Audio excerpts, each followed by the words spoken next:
Welcome to my video on fungal plastics. This will be an overview of the chemistry and assessment of the usability of mycelial-based plastics. So what is mycelium? Mycelium can be thought of as the main body of the fungus, with the more recognisable mushroom parts being the fruits. So the actual organism is the mycelium, and it's all underground. It consists of a complex network of hyphae, which are these hair-like strands, which you can think of as roots. And they're responsible for nutrient exchange, communication, and transport. And they're made up of a chain of cells. These chains are linked by septum, which separate them and keep it all compartmentalized. But in terms of fungal plastics, the cell wall is the most important organelle because this is where all of the structural integrity comes from. And that's what leads to these mushroom plastics being really, really strong. So the cell wall and its properties. So the outer layer is made of manoproteins. These have no structural influence and therefore communication between the cells. But the next layer is a layer of interlaced strands of various polysaccharides, and mainly beta-1,3 and beta-1,6 glucans. But the main structural polysaccharide is chitin. And chitin is a very important molecule due to its structure. So we'll have a look at that and how this then forms these strong polymers. And the structural integrity of these polymers is a product of the interactions between chitin and the other polysaccharides due to their unique functional chemistry. So we'll have a quick look at the synthesis of chitin and then go on to how its functional chemistry can cause these interactions and how this then makes a really nice strong plastic. So chitin synthesis is shown here. And the first thing I should mention is because this is a biological process, it's all enzyme driven, which means that each step will have an enzyme to catalyze it, and it will happen in certain areas of a cell with very specific conditions. And this all means that it's very hard to recreate in the lab. But nevertheless, this mechanism still stands, but it's just very oversimplified with none of the enzymes put in here. But chitin is a beta-1,4 homopolymer made up of N-acetylglucosamine monomers. And the mechanism is a cationic chain growth polymerization. And this has to be done under acidic conditions because the electrophile is H3O+. And this is the initiator as well. So what happens is electrons leave from an OH group and go into the H3O+. And this leads to the formation of a carbocation, which then rearranges, as you can see in the second step, into a resonance stabilized carbocation on carbon 1. And this is very ripe for attack due to very low steric hindrance. And this is then attacked by the electrons from an OH group on carbon 4 of another molecule of acetylglucosamine. And this leads to the formation of the intermediate seen on the left-hand side, which is then rearranged via a deprotonation using water, forming a beta-1,4 linkage between the two molecules of acetylglucosamine. Now, this can then be propagated from the disaccharide into a polysaccharide using more H3O+ as an electrophile, reforming the carbocation, and then another molecule of acetylglucosamine comes in and joins the chain. Hence the chain growth reaction, where monomers are added one at a time onto a growing chain, as opposed to a step growth reaction where chains can combine together. So now we have created the primary structure, as seen on the far left picture, which we'll then look at and how this then folds to form these microfibrils, which are where the strength comes from. So on the bottom, you can see the structure of the primary polymer, and you can see the groups on the bottom with the C double bond to oxygen groups. And these have a really, really high dipole moment, which leads to really strong interactions, and we'll get onto that in a minute. So once a primary chitin structure is formed, it folds back on itself. And what this does is then forms anti-parallel chains stiffened by interchain hydrogen bonding. So this is where that hydrogen bonding with those really high dipole moments comes in, because these are very, very strong interactions. And as this folding propagates and it gets thicker and thicker, it forms chitin microfibrils, which are actually the strongest microfibrils found in nature, stronger than bone, weight for weight. So this is where a lot of the strength comes from. And then these microfibrils can then covalently cross-link with glucan strands in the cell wall. And what this leads to is an increase in strength, but also some weaker areas. And what this leads to is flexibility within the polymers. So how do we actually make these mushroom plastics? So this is the process that's being used by the main company that is doing this process called Ecovative, and they've got a lot of the patents, so they've designed a lot of these pathways. So the first step is the inoculation step. So what you must do is you've got to find a substrate, which is what the mushroom digests, and this can be agricultural waste. So this is already a cost-negative process because you will be paid to remove agricultural waste from a farming company. So you're already getting paid to do just the synthesis. And then you inoculate this with a mushroom culture, which will be spores and nutrients in solution. And you place this into a mold. So the mold will be, so say I want to package a mug. I will design a mold to go around my mug, and then we will pack the substrate and inoculate it into the mold, and then allow it to go through the growth phase, which is about 1 to 2 weeks. And this is where the polymer is produced and where the synthesis I was talking about happens.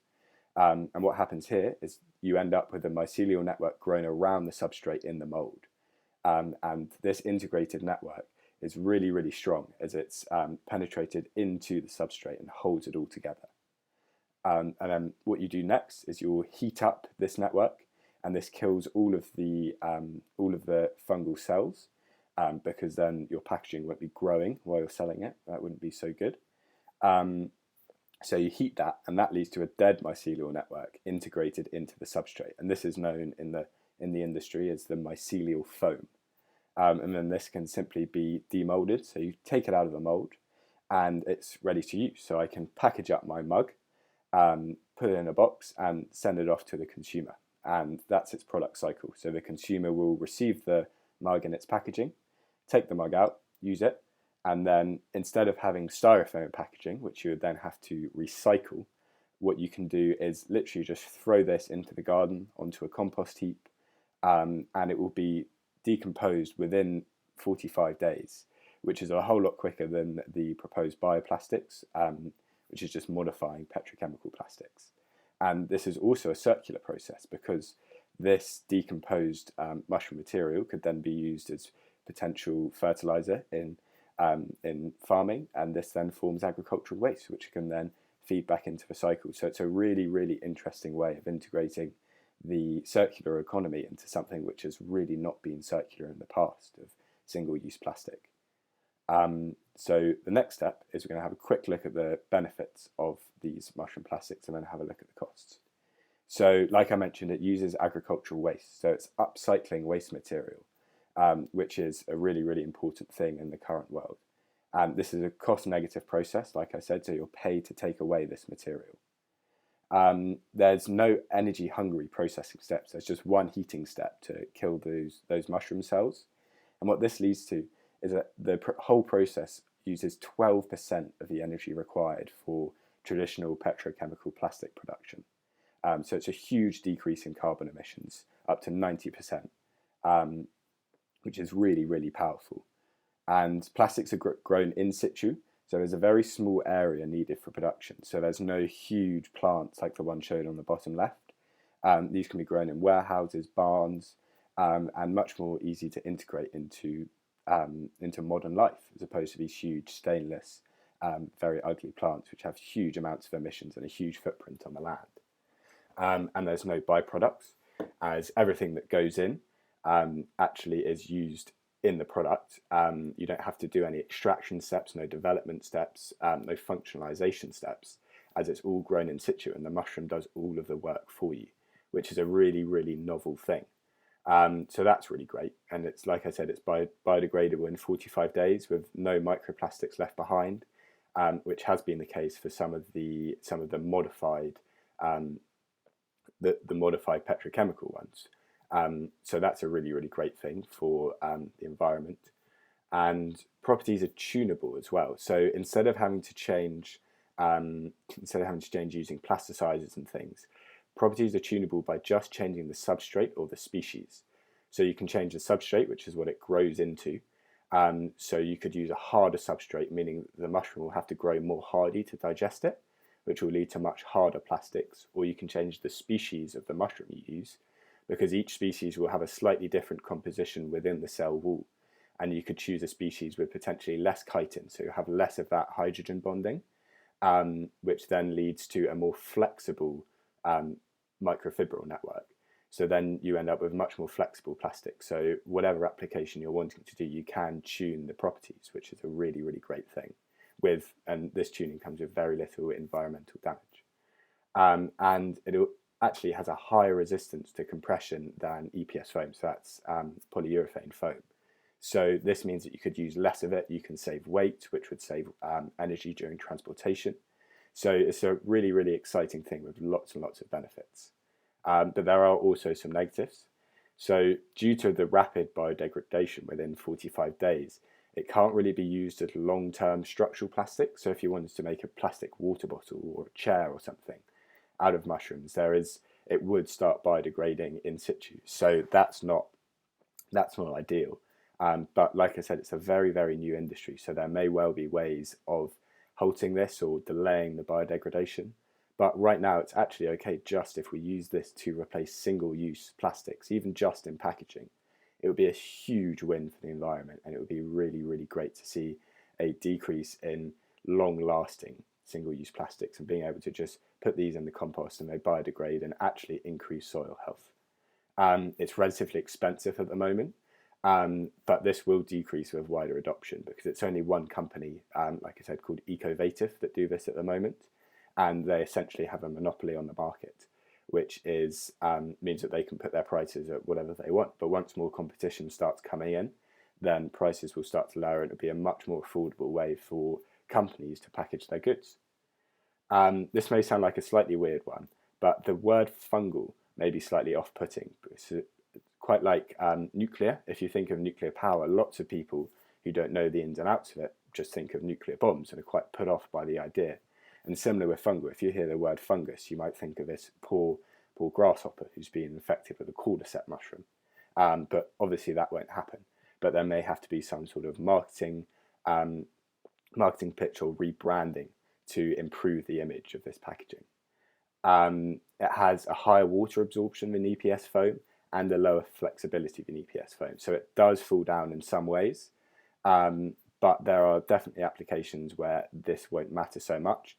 And also with that tunability of species and substrate, you can really modulate the properties, and with further research, we may be able to improve the properties of these and make it much more usable and competitive against EPS foam. So just have a quick conclusion. So in this current space of plastic pollution with increasing energy demand and increasing consumerism, fungal plastics really do offer an approach away from the traditional petrochemical plastics and these attempts at modifying them into bioplastics. And this is a positive and a negative because due to this very different approach, its initial mainstream adoption has been quite limited because it's not integrated into this huge petrochemical industry. But with more research arising and pressure mounting on businesses and governments to reduce plastic waste and carbon emissions, it could be a really, really viable option for reducing our consumption of long-lasting single-use plastics. And it could be a really, really great way of finding out more, and then we can start doing more research and widen the space and maybe use them.